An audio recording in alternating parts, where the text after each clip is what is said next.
Super trendy collection ആണ്. Single colour ഷെയ്ഡിലെ heavy thread embroidery and pearl work വന്നിരിക്കുന്ന right ആണ്. ടോപ്പ് ബോട്ടം സെറ്റ് ആണ്. ഒരു കോട്ട് സെറ്റ് പോലത്തെ ഒരു മോഡലാണ് നമ്മൾ ചെയ്തിരിക്കുന്നത്. ബട്ട് സ്ലിറ്റഡ് അല്ല, എ ലൈൻ പാറ്റേൺ ആണ് വന്നിരിക്കുന്നത്. അതും ഡീറ്റെയിൽസിലേക്ക് പോകാനാണെങ്കിൽ നല്ല ബ്യൂട്ടിഫുൾ ആയിട്ടുള്ള ഒരു എംബ്രോയിഡറി ആണ് യോക്ക് പോർഷനിലേക്ക് കൊടുത്തിരിക്കുന്നത്. അതുപോലെ തന്നെ പേൾ വർക്കും കൂടെ വരുന്നുണ്ട്. കളർ ഷെയ്ഡ് സിംഗിൾ കളർ ഷെയ്ഡിലാണ് വന്നിരിക്കുന്നത്. ക്യൂട്ട് ആയിട്ടുള്ള ഒരു ഷെയ്ഡാണ്. നല്ലൊരു ലൈലാക്ക് ടോണിലേക്കാണ് വന്നിരിക്കുന്നത്. നല്ലൊരു പ്രിന്റ് ഒക്കെ പോകുന്നുണ്ട്. കോട്ടൺ ഫാബ്രിക് ആണ് വരുന്നത്. ബോട്ടം വരുന്നത് സ്ട്രെയിറ്റ് ഫിറ്റിലാണ്. ആംഗിൾ ലെങ്ത് ബോട്ടം ആണ് വരുന്നത്. എലാസ്റ്റിക് വേസ്റ്റ് ബാൻഡ് ആണ് അതിലേക്ക് കൊടുത്തിരിക്കുന്നത്.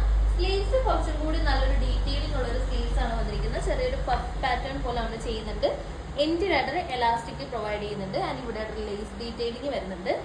യോക്ക് പോർഷനിലും നല്ലൊരു ലേസ് ഡീറ്റെയിലിംഗ് പോകുന്നുണ്ട്. സെന്ററിലായിട്ട് കുറച്ച് പ്ലീറ്റ്സ് അറേഞ്ച് ചെയ്യുന്നുണ്ട്. Yoke portion fully pleat arrange ചെയ്യാതെ സെന്ററിലേക്ക് മാത്രമാണ് കുറച്ച് പ്ലീറ്റ് കൊടുത്തിരിക്കുന്നത്. സോ കാണാൻ കുറച്ചും കൂടി നല്ല ക്യൂട്ട് ആണ്. ആൻഡ് ബാക്ക് പോർഷൻ നോർമൽ ഏരിയയിലാണ് വന്നിരിക്കുന്നത്. നല്ലൊരു പാറ്റേൺ ആണ്. കംഫർട്ടബിൾ ആണ്. കോട്ടണിലാണ് വന്നിരിക്കുന്നത്. റേറ്റ് വരുന്നത് 950 ആണ്. Medium to double XL size, medium to triple XL size നമുക്ക് അവൈലബിൾ ആണ്. ഈ ഒരു കളർ ഷെയ്ഡ് വന്നിരിക്കുന്നത് ലൈലാക്ക് കളർ ഷെയ്ഡിലേക്കാണ് വന്നിരിക്കുന്നത്. ക്യാമറയിലേക്ക് മേ ബി ലൈറ്റിംഗിന്റെ എഫക്റ്റിൽ കുറച്ചൊരു ഡിഫറെന്റ് ആയിട്ടായിരിക്കും കാണുന്നത്. ബട്ട് എക്സാക്ട് ലൈലാക്ക് കളർ ഷെയ്ഡിലാണ് ഈ ഒരു ഐറ്റം നമ്മൾ പ്രൊവൈഡ് ചെയ്തിരിക്കുന്നത്. സോ ഇത് ഇഷ്ടപ്പെടുകയാണെന്നുണ്ടെങ്കിൽ ഓർഡേഴ്സ് പ്ലേസ് ചെയ്യാൻ വേണ്ടി സ്ക്രീനിൽ നമ്മളൊരു വാട്സ്ആപ്പ് നമ്പർ കൊടുക്കുന്നുണ്ട്. അതിലേക്ക് മെസ്സേജ് ഓർഡേഴ്സ് പ്ലേസ് ചെയ്യാവുന്നതാണ്. അങ്ങനെ അല്ലെങ്കിൽ ഇൻസ്റ്റാഗ്രാമിലേക്ക് DM ചെയ്ത് ഓർഡേഴ്സ് പ്ലേസ് ചെയ്യാനാണ്. ലിമിറ്റഡ് സ്റ്റോക്ക് ആണ് അവൈലബിൾ ആയിട്ടുള്ളത്. സോ നിങ്ങൾക്ക് ഇഷ്ടപ്പെടുകയാണെങ്കിൽ പെട്ടെന്ന് തന്നെ